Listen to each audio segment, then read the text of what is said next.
The fluorescent lights of Mercy General in Raleigh hum above Hannah Clarke's head as she moves through the pediatric wing at 0600, checking for lines with the methodical rhythm of someone who once worked by headlamp in a combat zone. Her scrubs hang loose on a frame that's lost 20 pounds since discharge, and she walks with a slight favoring of her left leg, an old shrapnel wound she tells curious colleagues came from a car accident. The hospital corridor smells like antiseptic and industrial coffee, a smell she's learned to breathe without thinking, the way soldiers learn to breathe through dust storms. In her locker, beneath her spare stethoscope and the dog-eared copy of a pediatric trauma manual she reads during breaks, sits a pair of worn combat boots. The leather is still stained with Kandahar dust. She can't bring herself to donate them. Every time she sees them, she remembers exactly who she was before the hospital, before the erasure, before she became just another competent nurse who kept her head down and asked no questions. She's charting vitals when dispatch crackles through the overhead speaker. Incoming trauma, vehicle versus vehicle, multiple pediatric passengers. Her hands don't pause on the keyboard. This is routine. This is always routine until it isn't. The ambulance doors burst open at 0647, and the paramedics move with the controlled urgency of people who've done this 1,000 times. A 12-year-old boy on the gurney, pale and trembling, his lower body immobilized under a cervical collar and trauma board. Spinal injury. Hannah can read it in the way he doesn't move below his waist, the way his eyes dart around the trauma bay looking for reassurance his body can't give him. But it's the man gripping the gurney rail with white knuckles that stops her mid-breath. Colonel James Brennan. Delta Force. The officer who commanded her son's last deployment, the man whose voice on a satellite phone 3 years ago had changed everything about her life, though she'd never told him why. She's frozen mid-keystroke at the nursing station, watching him bend over the boy, his son, clearly his son. They have the same jaw, the same dark eyes, and whisper something she can't hear. His hands are shaking. Hannah has seen plenty of fathers in trauma bays, and she recognizes the look, the moment when the world narrows to a single thought, when rank and experience and everything you've built becomes irrelevant because the only thing that matters is the small shape on the stretcher. Dr. Hargrove sweeps into the trauma bay at 0652 with his entourage of residents trailing behind like satellites. He's already pronouncing the prognosis before completing the neurological assessment, his voice carrying the kind of absolute certainty that comes from someone who's never been wrong in his own mind. T6 complete spinal transection. Paralysis is permanent. We'll manage pain and infection, prepare the family for long-term care. He moves through the exam like he's checking boxes on a form, not examining a human being. Hannah watches from the observation window, charting the vitals the paramedics called out, and something in her chest tightens. The imaging orders in the system are incomplete. No somatosensory evoke potential test. No advanced neuroimaging. No assessment for spinal shock. Spinal shock. The temporary cessation of all reflex activity below the level of spinal cord injury, lasting days or sometimes weeks. During that window, a patient might appear permanently paralyzed when the injury is actually transient. Hannah's hands move on their own, pulling up the chart on the monitor in the break room, reading through Marcus Brennan's assessment notes with the kind of clinical focus she hasn't allowed herself to use since before the erasure. The boy's lower extremities aren't completely without sensation. There's documentation of a response to deep pressure stimulation in the chart, buried in the paramedic notes like something inconvenient. His reflexes weren't tested. The Babinski sign wasn't checked. Nothing that would distinguish between complete transection and spinal shock, and Dr. Hargrove had already decided, already moved on. She pours coffee from the break room pot, it's been sitting there since at least 0500, thick and tar-colored, and stands at the window watching Marcus Brennan's room. Colonel Brennan sits beside his son, one hand on the boy's shoulder, his jaw set in that particular way that soldiers develop when they're holding something back that wants to break free. Hannah remembers that look. She wore it for 18 years. The morning rounds move through pediatrics like a slow-motion drill. Dr. Hargrove leads, flanked by his residents, and he arrives at Marcus's room at 0740 with barely 30 seconds to spare for the assessment. He reviews the films, the incomplete films, and nods with the certainty of someone delivering gospel. Nothing to do but manage his pain and depression. I'd start him on amitriptyline, maybe get psychiatry involved early. The adjustment period is going to be brutal for everyone.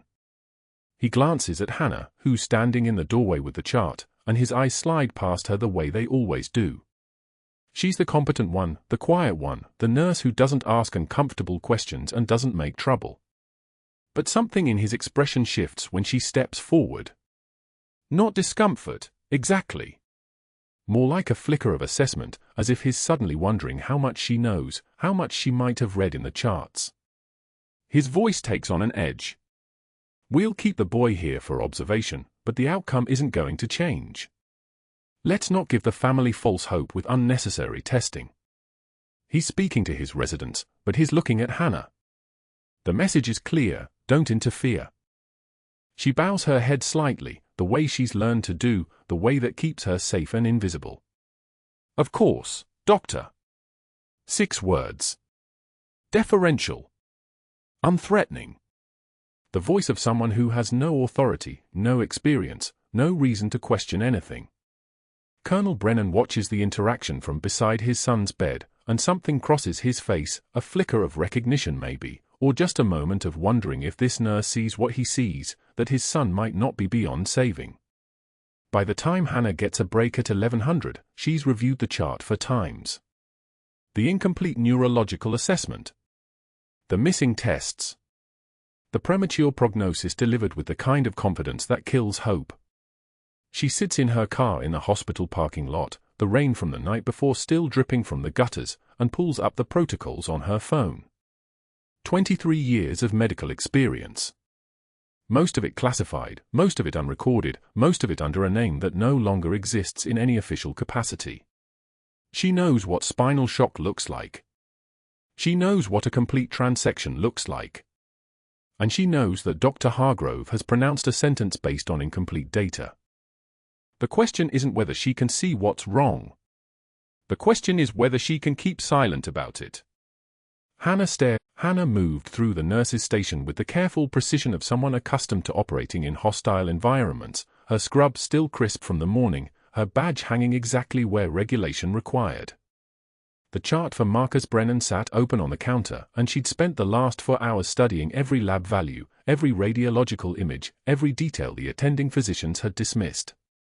The X-rays told a story the doctors had stopped reading after they'd seen the spinal fracture. She'd seen this pattern before, not in a hospital, but in a field surgical tent outside Kandahar, where the most obvious injury often masked the one that would actually kill you. Dr. Hargrove stood reviewing his own charts 3 stations down, his Rolex catching the fluorescent overhead lights like a promise he'd made to himself that this hospital would never ask anything he wasn't prepared to give. Hannah waited until he looked up, then approached with the measured calm of someone who'd learned long ago that urgency made people dismiss you faster. Dr. Hargrove, she said, her voice steady and quiet, the voice of a nurse following the protocol that kept her invisible. I wanted to discuss Marcus Brennan's neurostatus. The preliminary spinal imaging shows a fracture, but we haven't ruled out spinal shock versus complete transection. A somatosensory evoked potential test would differentiate. The temperature of his face changed first, that subtle darkening that meant she'd crossed some invisible line she hadn't known was there. He set down his pen with deliberate slowness, the kind of slowness that made every nurse within earshot suddenly very focused on their own work. Listen carefully, clipboard, he said, loud enough for the entire station to hear, and there it was, the nickname he'd assigned her, the one that made her a filing system instead of a clinician. I don't need a community college nurse playing neurologist. Leave the medicine to people with actual medical degrees. We have 5 board-certified physicians who've already made their assessment. 5. That means we're done here. Hannah took one measured breath. The combat calm descended over her like a familiar coat, the kind of stillness that came from having already survived the worst this world could offer. She felt a single tear escape her left eye, not from shame, not from hurt, but from something older and colder than either of those things. She wiped it without breaking eye contact, and when she spoke, her voice had dropped half an octave. 5 doctors told that boy he'll never walk again, she said, each word separate and precise as a heartbeat. But not one of them ran the test that would tell us if they're right. Hargrove's jaw tightened. His hand curled into a fist on the counter, then released. Around them, nurses suddenly found urgent business elsewhere, a crash cart that needed restocking 3 floors down, a computer system that required immediate attention, anything to avoid the electromagnetic field of his anger. "My office," he said quietly. "Now." It wasn't a request. It was a command. But that wasn't the worst part. The worst part came at lunch the next day. Hannah sat in the break room with a tray that tasted like cardboard and regret, her badge clipped precisely where it always was, her hand steady as she opened her container of salad. Within 30 seconds, she counted because time moved differently now. The veteran nurses scraped back their chairs. Janet mumbled something about a phone call. Tom suddenly remembered paperwork he'd forgotten on the 4th floor. Chen stood up without making eye contact, the kind of practiced avoidance that meant a decision had been made, probably in Hargrove's office, probably with language that made choosing differently too expensive. She ate alone at the institutional table, surrounded by empty chairs that screamed louder than any words ever could. Across the room, staff clustered near the coffee station, their voices dropping to a level that suggested they were discussing her. 20 years of military service, 13 years of nursing, and she'd been erased more completely in 3 days than any classified operation ever managed. The fluorescent lights buzzed overhead like mechanical insects, indifferent to her existence. Friday morning arrived with its own kind of violence. The public disciplinary board in the main corridor, the one families saw while waiting for news about their children, now bore her name in black print that might as well have been an obituary: Hannah Clarke, RN, written warning for insubordination and failure to follow established treatment protocols. A mother with a sick child in the waiting area read it while clutching her daughter's hand. Then she glanced at Hannah, passing her in the hallway, with the kind of suspicion that meant everything had just shifted. The crescendo came that afternoon in Marcus's room. Colonel Brennan sat in the visitor's chair, his uniform creased to knife-edge precision, his eyes locked on his paralyzed son with the intensity of a man who'd learned that focus was all that separated breathing from drowning. Dr. Hargrove entered with Hannah trailing behind on rounds, and his voice took on the texture of concern, the kind of false care that poisoned everything it touched. "Colonel, I want to be transparent about something," Hargrove said, pulling up a stool. "Your nurse here, one of our staff, has been suggesting additional testing that frankly contradicts the assessment of 5 board-certified physicians. Perhaps you'd prefer someone who respects professional boundaries and trusts the expertise of actual doctors." The colonel's face remained stone, his jaw a single muscle of controlled fury. His focus stayed entirely on Marcus, on the boy's chest rising and falling with mechanical precision. Hannah felt herself disappear again, felt the familiar weight of being erased all over again. She'd survived it once. She could survive it again. What she didn't know was that Marcus was dying. Not in the way that showed on monitors. Not yet. Late that night, Hannah reviewed Marcus's chart in the empty nurses' station, her training screaming warnings in languages nobody here spoke. The boy's chest X-ray from the ER showed a hairline sternal fracture, a detail buried so far in the radiologist's report that she'd almost missed it herself. A fracture that could bleed. A sternal fracture could bleed into the pericardium, could compress the heart, could stop it entirely. She documented her concerns in the chart in precise medical language: possible occult cardiac trauma, recommend echocardiography to rule out hemopericardium, suggest cardiac surgery consultation. Her handwriting was tight and professional, the handwriting of someone who understood that being right meant nothing if she was the one saying it. She flagged it for the attending, documented the recommendation with date and time stamps, and told herself that she'd done what she could. When she checked the next morning, her notes were gone from the active chart. Refiled in the chart under nursing observations, non-critical. Removed from the path of anyone who might actually act on them. Dr. Hargrove appeared behind her at the nurse's station, his voice dropped to a level meant only for her. "Stop trying to build a case, Hannah." He'd used her actual name this time, which somehow made it worse. "Marcus Brennan is a lucrative long-term patient.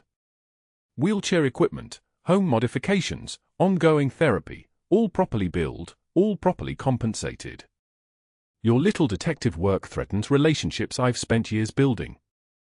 I suggest you focus on your disciplinary review and stop trying to be something you're not." She filed the conversation in the tactical part of her brain that had catalogued threats in Kandahar, the part that never forgot, never forgave, never let things go. But she said nothing. She nodded, turned back to her charting, and watched him walk away with the confidence of someone who'd never faced any real consequences for anything in his entire life. At 0300 hours, Marcus's monitor alarm screamed through the pediatric wing like something alive and furious. The sound cut through the hospital's nighttime silence, 3 sharp bleats, then continuous electronic wailing that meant the heart rhythm had degraded into something incompatible with survival.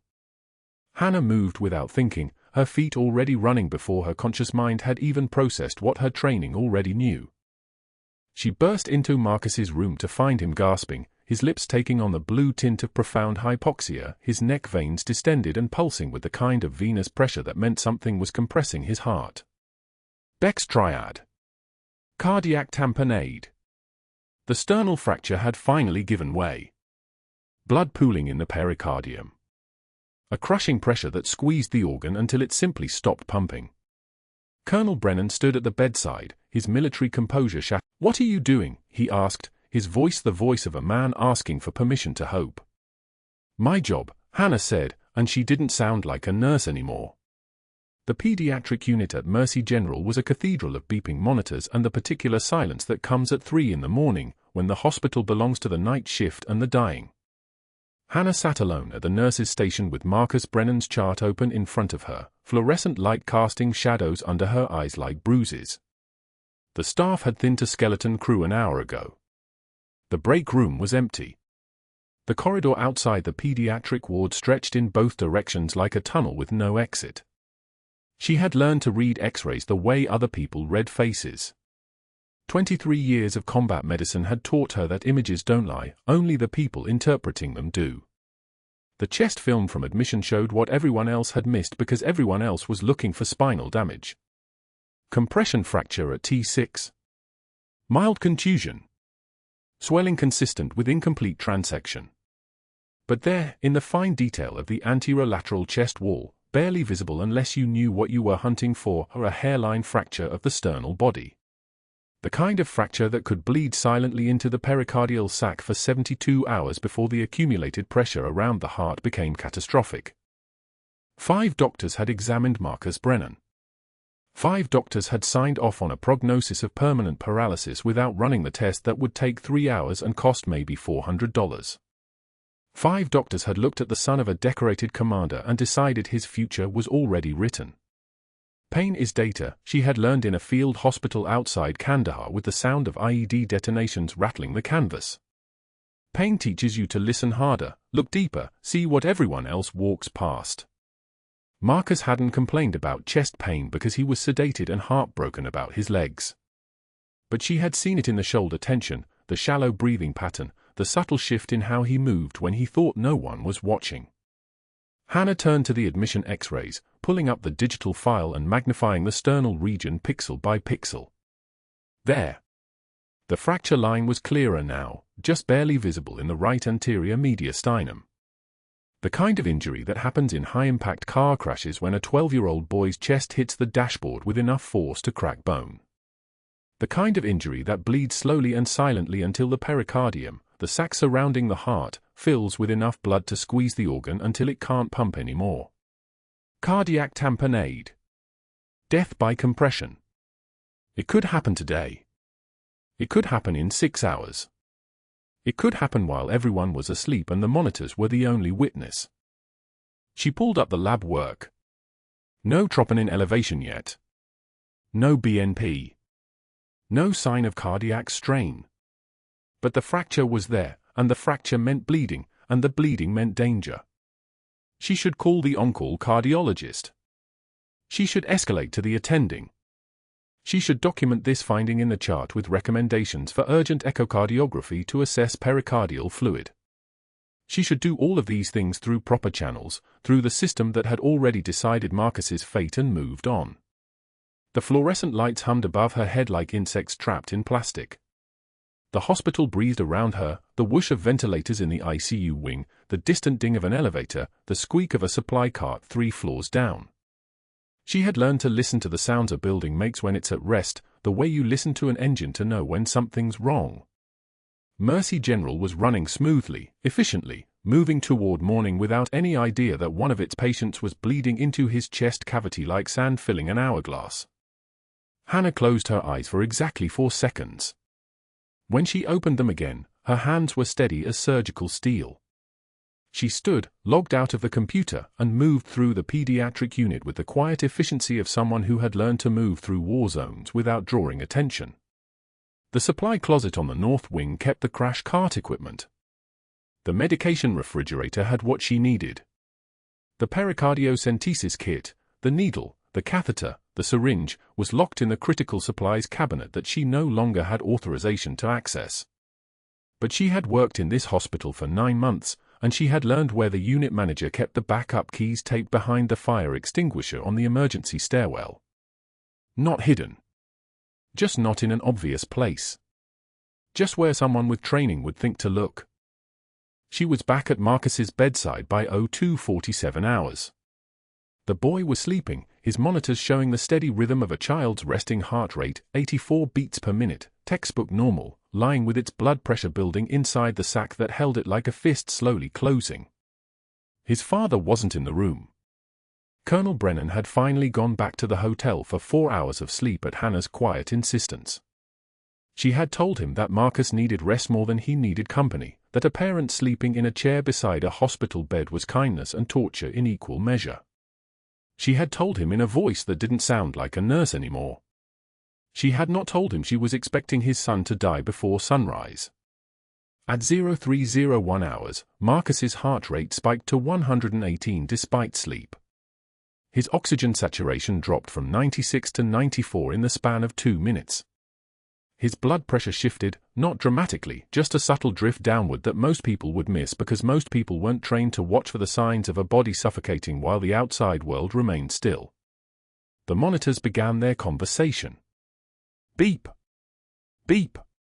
Beep. Beep. Faster. Faster. The intervals compressed like a fist clenching. Hannah moved before conscious thought. Crash cart. Now.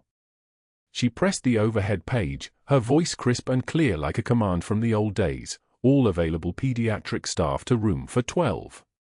Cardiac emergency, all available staff to 412. Then she was moving, pulling the crash cart with one hand while her other hand was already setting up the pericardiocentesis kit on the sterile field. Needle. Syringe. Alcohol swab. The muscle memory took over exactly like it always does when the brain gets out of the way and 23 years of training runs the show. Marcus's eyes opened, confused and afraid. His pressure was 88/52 and dropping like a stone thrown into dark water. Heart rate 142. His fingers clawed at the bed sheets. The monitors were screaming now, a sound like nothing else in the world, the sound of a body declaring emergency while the rest of the hospital slept. 3 nurses appeared in the doorway. The on-call resident, still half awake and holding a cup of coffee, blinked at the scene like he was watching it through a television screen. "Get Dr. Morrison on the phone now," Hannah said to nobody in particular, to everyone at once. "Tell him acute cardiac tamponade, pediatric patient, 412, we need an echo in 5 minutes." Her hands were moving already, prepping Marcus's chest wall with the iodine solution that turned his skin the color of rust, that filled the room with the smell of antiseptic and something sharper underneath it, fear. His fear. Her absolute absence of fear. The two things existing in the same space like matter and antimatter. "What are you doing?" the resident asked, finally catching up to the moment. His voice sounded like he was asking the question from behind very thick glass. She didn't answer because the answer was her hands, and her hands were already teaching him. She positioned the needle at the angle of approach, just below the xiphoid process, angling upward toward the left shoulder, the approach she had performed in a sandstorm outside FOB Shank with mortar rounds landing 200 meters away and a Marine captain's chest filling with blood and the entire operating room swaying in the desert wind. The needle met resistance. Then membrane. Then fluid. Dark blood filled the syringe. 60 milliliters. 70. 80. The pressure that had been compressing Marcus's heart released in increments, each milliliter a small gift of survival. His oxygen saturation climbed, 94, then 95, then 96.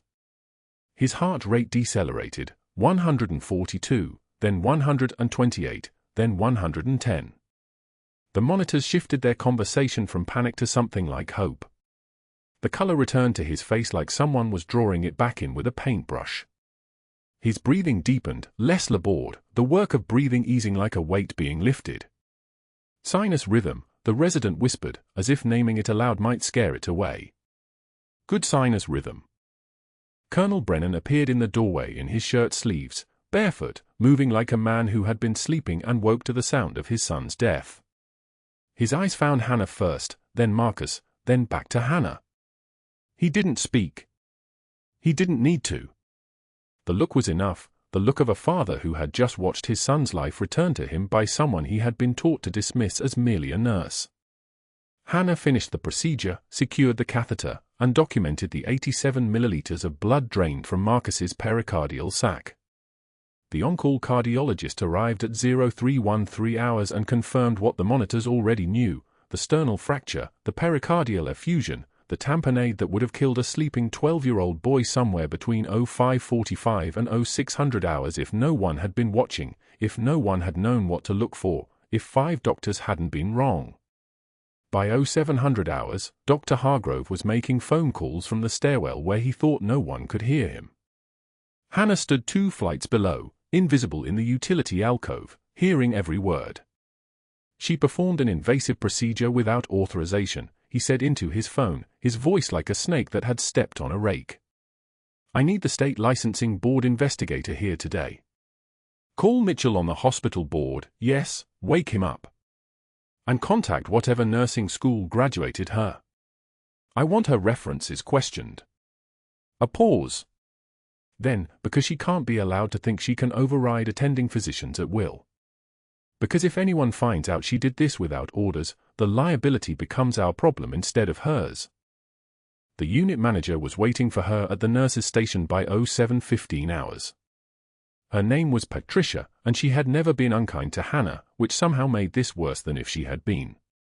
Your badge, Patricia said quietly. She didn't look at Hannah's face. She looked at Hannah's hands, as if hands could explain what the face couldn't. Effective immediately, you're on administrative suspension pending a review from the state licensing board. Security will escort you to your locker to collect your personal items. A formal investigator will contact you within 48 hours. The walk to her locker was the longest corridor in the hospital. It stretched and stretched, fluorescent light pressing down from above. Security officer named Derek, who had always nodded at her in the break room, walked 3 paces behind. Neither of them spoke. The sound of their shoes on the tile floor was like a clock counting down. Her locker door opened to reveal the contents of a life that didn't exist anymore. 3 backup scrubs. A water bottle with a military insignia she shouldn't have left visible. A protein bar from 3 weeks ago. And there, on the bottom shelf, the pair of worn combat boots. The leather was cracked from desert heat and desert rain. The laces were frayed at the ends from being tied and untied in tents and field hospitals and on the tarmac of aircraft that flew toward danger instead of away from it. The boots looked at her like old friends who remembered who she used to be. She was reaching for them when Dr. Hargrove appeared in the corridor, his shadow arriving before the rest of him did. People like you don't get to be heroes, Clarke, he said, and there was something in his voice that sounded almost like pity. You get to disappear. But that wasn't the worst part. Dr. Hargrove moved faster than Hannah had ever seen him move. Within hours of Marcus crashing, within hours of her hands performing that pericardiocentesis with the steady precision of someone who'd done the exact same procedure in a sandstorm outside Kandahar, the calls began. She didn't hear them directly, but the hospital's communication network was like a nervous system, and gossip traveled through it like electrical impulses. Board members received calls in their offices. Careful calls. Strategic calls. The kind made from behind a closed door with a carefully modulated tone that sounded almost concerned. Dr. Hargrove's voice, according to the whispers in the break room where staff scattered when she entered, was grave with worry. Cowboy medicine, he'd said. Unauthorized procedures. Questions about her mental stability. He painted her not as reckless, but as unraveling, a nurse whose judgment had deteriorated, whose credentials might not be as solid as her hiring file suggested. Did anyone know much about her background? Vague military service, HR had noted. PTSD was common in that population. Wasn't it possible she was experiencing a crisis of competence? The investigator from the state licensing board arrived on a Tuesday morning, badge clipped to his belt, clipboard in hand. His name was Gerald Hutchins, and he had the face of someone who'd spent 30 years separating fact from fiction in healthcare disputes. He moved through Mercy General like a man walking through a crime scene, because in his mind, he was. A nurse had performed an emergency procedure outside her scope of practice. Authorization mattered. Protocol mattered. The law mattered. He requested Hannah's complete employment file, her nursing school transcripts, references from previous positions. His eyes, pale blue and utterly neutral, scanned her credentials with the intensity of someone reading a ransom note. She sat across from him in the hospital administrator's office, a room that smelled of old carpet and the kind of institutional coffee that had been sitting in a pot since dawn, and watched him work through his questions with methodical precision. When did you obtain your nursing license? Where had you worked before Mercy General? The vagueness of her employment history seemed to fascinate him. She'd moved frequently. Her references were sparse. One of her previous supervisors was now deceased. Another clinic had closed. The paper trail of Hannah Clarke was deliberately thin, deliberately hard to follow, and Hutchins sensed it the way a bloodhound senses uncertainty. Your background is unusual, he said, not looking up from his notes. His voice was flat, neither accusatory nor sympathetic. I've worked in various settings, Hannah replied. Her own voice was steady, calibrated. The mask was still on. Rural clinics. Urgent care facilities. Nothing that would typically prepare someone for making independent decisions in a Level 1 trauma center. He finally looked at her. Let alone performing pericardiocentesis without physician oversight. That's a procedure typically reserved for emergency medicine physicians. Sometimes PACS. Not nurses. The child was dying, Hannah said. The on-call physician was 12 minutes away. Cardiac tamponade is a reversible cause of cardiac arrest. Which is precisely the problem, Hutchins said, and something in his tone told her he'd already made up his mind. You didn't wait for proper authorization. You didn't follow the hospital's chain of command. And now Dr. Hargrove is concerned about a pattern of instability in your clinical judgment. He slid a folder across the desk. We're recommending immediate suspension pending a full review. Your license is not in jeopardy at this moment, but that determination will depend on the outcome of our investigation. The words were official enough, but what they meant was simpler: she was being buried. Dr. Hargrove had activated something larger than himself, the machinery of institutional accountability, which moved slowly but with the inevitability of gravity. One unauthorized procedure could look like heroism in the right light. 2 procedures. 3. A pattern. That was negligence. That was grounds for permanent loss of licensure. But that wasn't the worst part. On Friday, at exactly 2:56 p.m., Hannah was pulled aside by the director of nursing in the pediatric corridor. 23 nurses were visible in the hallway, and every single one of them slowed their pace to listen. The director's voice was professional but not unkind. She was following protocol, following the investigator's recommendation, following Dr. Hargrove's carefully orchestrated suggestion that this action was necessary for patient safety. Hannah's employee badge was confiscated in front of the pediatric ward, in the space where Marcus Brennan's room was visible through the small window in the hallway. She could see him through the glass, moving his legs now with less difficulty than 3 days ago, the spinal shock resolving exactly as Hannah had predicted it would. His father stood beside his bed, arms crossed, face dark with something that looked like understanding finally clicking into place. Hannah watched Colonel Brennan's eyes widen as he saw her badge being removed from her scrubs, watched him recognize the implications. Her hands didn't tremble. They didn't. The trembling was restraint, the physical effort of keeping everything locked down because the alternative was losing the final piece of who she'd become in this hospital. "You're placed on immediate suspension," the director said quietly, and Hannah heard the apology in her voice, the recognition that this was wrong but that the investigation had to proceed according to protocol. "You can't be here during the review process. It's standard procedure." Hannah nodded once, clipped her name from the cord, and handed it over. The badge was warm from her skin. It had been warm every day for 8 months, a small weight against her chest that meant something. Now it was just plastic and metal in someone else's hands. She didn't go home. Home was a small apartment that had never managed to feel like anything other than a temporary safe house. Instead, she drove to the Raleigh Veterans Affairs Medical Center, parked in the lot where the afternoon sun hammered the asphalt like artillery, and walked into the waiting room where veterans with missing limbs and 1,000-yard stares sat in plastic chairs waiting for appointments that might actually help them, or might just be more of the same slow dissolution that took someone piece by piece. A Marine with a prosthetic leg sat 2 chairs down from her, reading a 3-month-old copy of Popular Mechanics. She knew that Marine.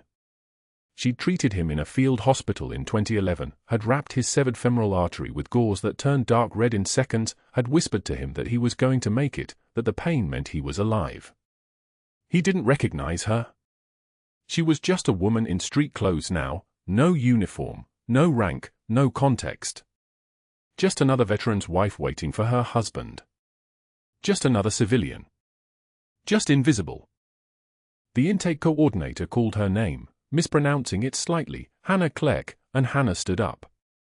Her hands looked different to her in the fluorescent lighting of the VA waiting room. These hands had held 73 separate tourniquets. Had tied off bleeders while helicopter rotors kicked sand into open wounds. Had performed a pericardiocentesis in the middle of the night on a 12-year-old boy whose father was a man she'd once respected, a man who'd sent her son overseas and gotten him killed in the process.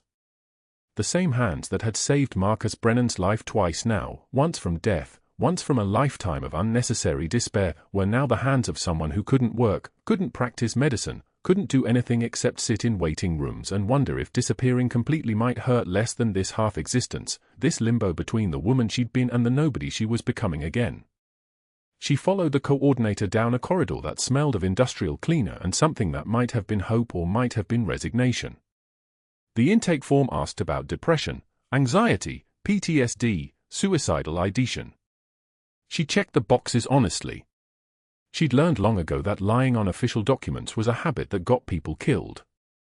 What she didn't know, what couldn't have known, was that in his office at Mercy General, Dr. Hargrove was making his final move, the desperate gambit of someone who'd successfully buried one problem only to discover another growing beneath the surface. He was personally overseeing Marcus Brennan's discharge planning, routing all equipment orders through his preferred supply company, the one paying him 40% kickbacks on pediatric cases, the one that had made him nearly $200,000 in the past 18 months alone. He was so focused on securing his financial arrangements that he didn't notice Colonel Brennan's growing suspicion, didn't see the way the Delta Force officer had started asking quiet questions about why his son never received the neurological tests that nurse had recommended, the tests that might have prevented the emotional devastation of believing his son would never walk again. Meanwhile, in the hospital server room, Jake Morrison, IT specialist, Marine Corps veteran, holder of a certificate for server backup protocols that made him invisible to most hospital staff, was reviewing the security footage backup logs when he noticed something irregular. Dr. Hargrove had accessed the surveillance system at 11:43 p.m. on Friday night, had initiated a deletion sequence on the footage covering the previous 72 hours, had attempted to wipe the very records that would show his after-hours presence in the billing department. Jake watched the deletion attempt in real time, watched it fail because his standing orders, the ones he'd implemented 3 years ago after catching a department head embezzling, automatically backed up every piece of security data to an encrypted server before anyone could destroy it. He smiled. He'd been a devil dog for 14 years. He recognized a cover-up when he saw one. And he was about to ensure that Dr. Hargrove never covered up anything again. A former Taliban fighter, now carrying refugee papers and the weight of a second chance at life, arrived at Mercy General's emergency department at 11:22 p.m. with acute appendicitis that would have killed him in another 6 hours. The nurses wheeled him past the trauma bay where Hannah Clarke stood reviewing a patient chart, her borrowed scrubs hanging loose on a frame that had spent 3 days in the VA waiting room pretending to be invisible. The Afghan man's eyes locked onto hers across the sterile distance. His face drained of color. His lips moved in Pashto, the words thin and trembling, the angel of Kandahar. The room didn't go silent. The room forgot to breathe. Hannah set down the chart. Her hand steadied, not from effort, but from 18 years of muscle memory telling her that fear was information and information was action. The man was real. The recognition was real. Which meant the classified operation she'd been erased for, the one the Pentagon had buried so thoroughly that her own military records had been deleted, her name removed from every roster, her medals locked in a vault that officially no longer existed, was about to walk through the hospital's main corridor in the form of a Navy officer and a 12-year-old boy on leg braces. Marcus Brennan stepped forward before anyone else moved. The boy's gait was uneven but deliberate, each step a small war against the paralysis that 5 different neurologists had declared permanent and irreversible. He'd been using the braces for 3 weeks.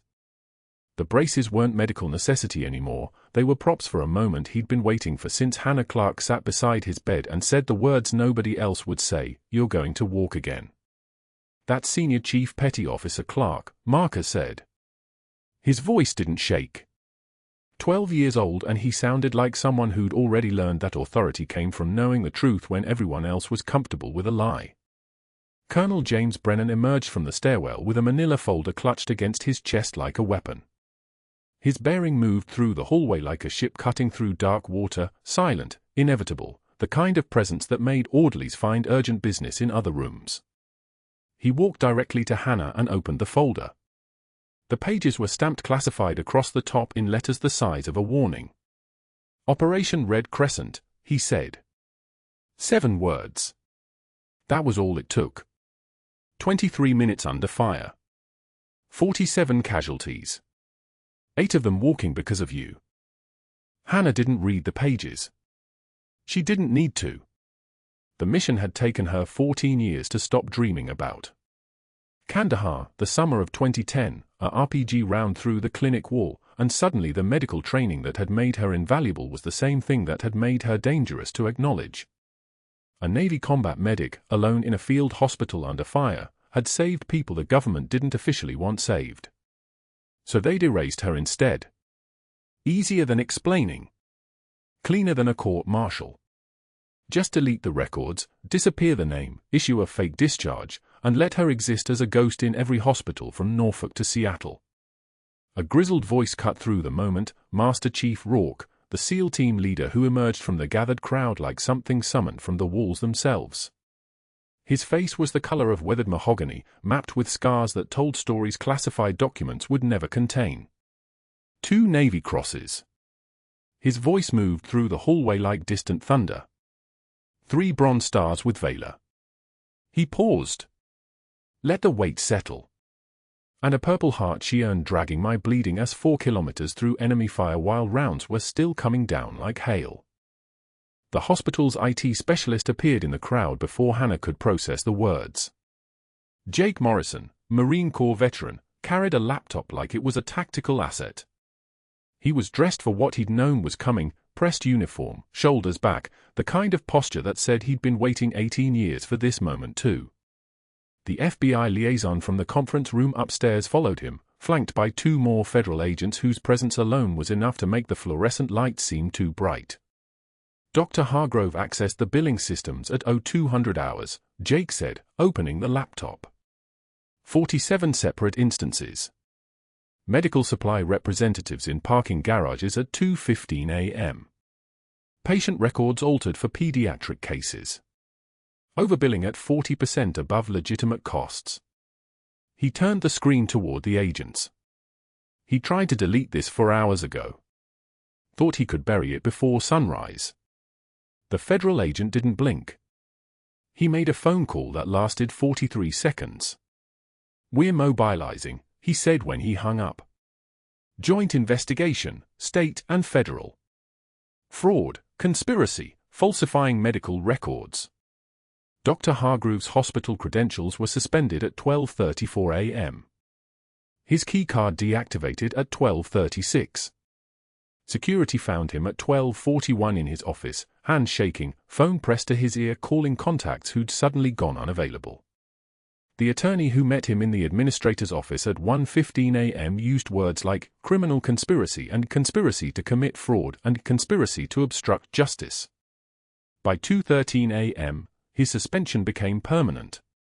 By noon the next day, the state medical board had opened a formal investigation.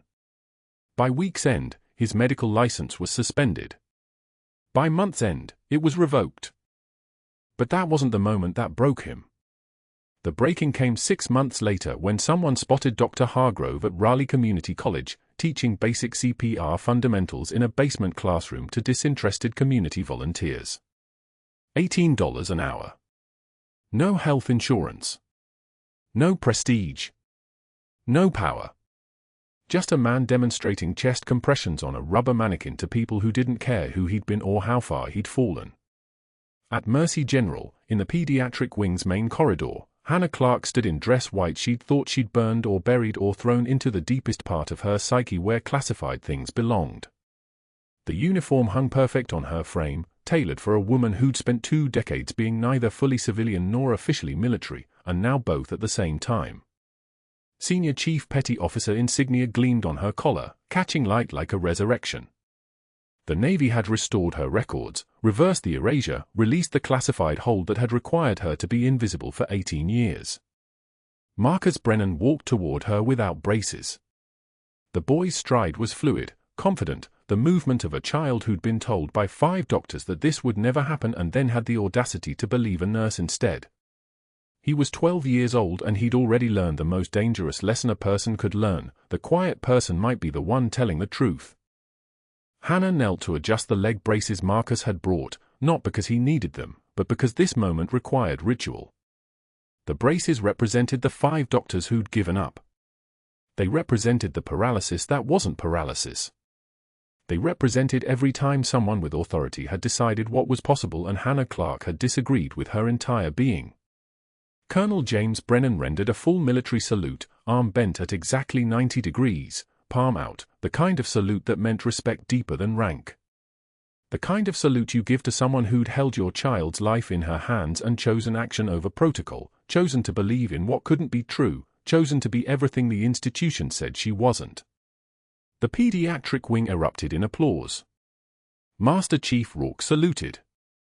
Jake Morrison came to attention. 3 other veterans on staff, orderlies and respiratory techs and phlebotomists who'd lived their own versions of erasure, rendered salutes. Flashbulbs popped from the hospital's public relations team. Hannah's eyes filled with tears. This time she didn't wipe them away. If you made it this far, you already know the truth. The quietest person in the room might be the one holding everything together. Subscribe to see the stories the world tries to bury. Like this video if you believe in second chances. Comment below, have you ever been underestimated by someone who didn't know your full story?